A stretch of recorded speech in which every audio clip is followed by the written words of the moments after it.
Radiofile. Abrimos este momento de creatividad. Contenidos de la propiedad intelectual. ¿Alguna vez sentiste un déjà vu al escuchar una canción que te parecía muy similar a otra? ¿O notaste un anuncio publicitario o un sketch cómico que te resultó extrañamente familiar, como si ya lo hubieras visto? En el mundo creativo y artístico hay una línea delgada que separa la inspiración de la imitación, y esto pasa porque las obras autorales muchas veces surgen por inspiración de otras, pero no siempre es una inspiración. A veces es lisa y llanamente un plagio. Vamos a definir entonces qué es el plagio y cuál es la diferencia con la parodia, que es una forma de expresión artística diferente. El plagio es la forma más común de violentar el derecho de autor.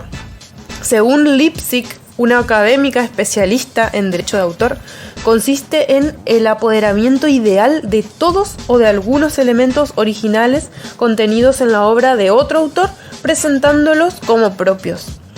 Es decir, plagiar es apropiarse de la obra de otro autor presentándola como propia. No es la mera apropiación de una idea, porque las ideas no son protegibles bajo el derecho de autor, sino de una obra que presenta una expresión definida y concreta.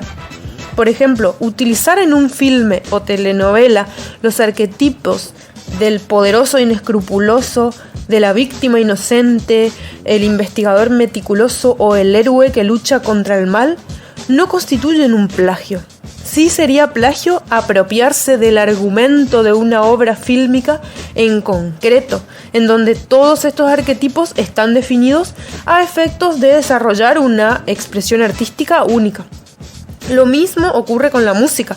Por ejemplo, la utilización de un género o subgénero musical no sería plagio, pero sí lo sería la apropiación de la letra de una canción o de la composición musical y la melodía. No toda infracción a la obra ajena es plagio. Hay diferentes formas y más sutiles de violentar el derecho de autor. Conforme lo establece la Ley de Propiedad Intelectual número 11.723, el autor tiene amplias facultades sobre su obra para impedir que cualquier tercero pueda publicar, modificar, reproducir, distribuir o ejercer otro derecho no autorizado, como por ejemplo la derivación sin consentimiento del autor.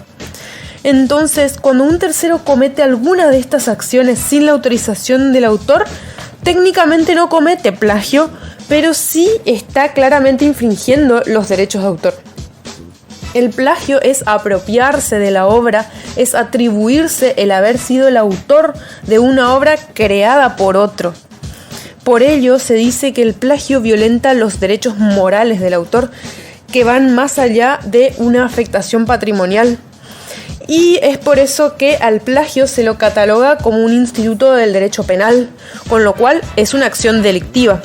Pero aparte también es una acción que se puede atacar civilmente a través de una demanda de indemnización por daños y perjuicios. Ahora que tenemos en cuenta qué es el plagio, lo vamos a diferenciar de la parodia. La parodia no implica atribuirse la autoría ajena, sino que su finalidad es criticar, satirizar o comentar humorísticamente una obra ajena. El autor de una parodia no busca con su nueva obra atribuirse la autoría de la obra que está parodiando, sino que hace alusión o referencia. Por lo tanto, está reconociendo que es una obra ajena. La parodia está protegida por el derecho a la libertad de expresión.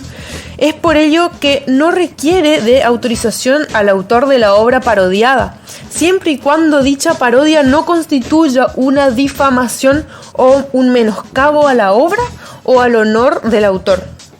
Así es como se define el plagio, el viejo arte de robarse las obras ajenas.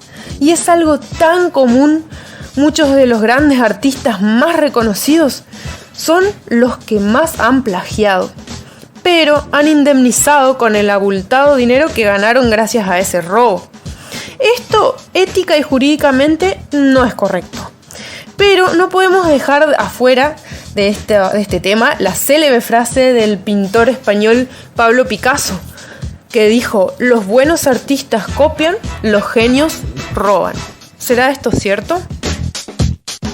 Andrea Sabatella en Radio File. Abogada especializada en propiedad intelectual en el nordeste argentino. Estudio jurídico, Andrea Sabatella. Radio File. La radio de la propiedad intelectual.